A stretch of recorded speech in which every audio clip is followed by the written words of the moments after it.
Patay ang isang senior citizen matapos itong mabiktima ng hit and run.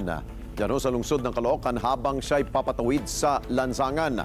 Habang isang graduating student naman sugatan matapos sumalpok sa puno ang minamaneho nitong kotse. Jim Tejano sa balita. Wasak ang unahan ng kotseng ito matapos sumalpok sa isang puno sa Congressional Road, Barangay 173, Caloocan City, Sabado ng hapon. Ayon sa mga opisyal ng barangay, isang concerned citizen ang agad nag-ulat ng insidente. Mabilis namang rumisponde ang mga tanod.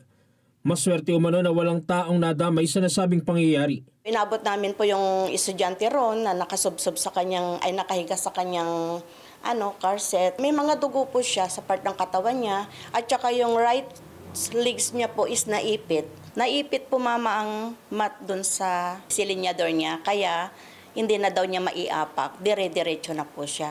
Oh my, ito lang po yan sa UCC.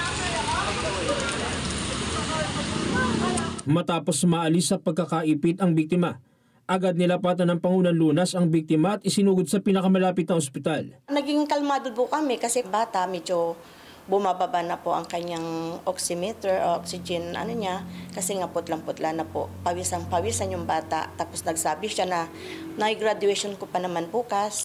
Patuloy na nagpapagaling sa ospital ang nasabing estudyante. Samantala, sapul naman sa CCTV ang pagkakabangga sa isang matandang babae habang tumatawid ito sa northbound lane ng Congressional Road sa kaparehong barangay.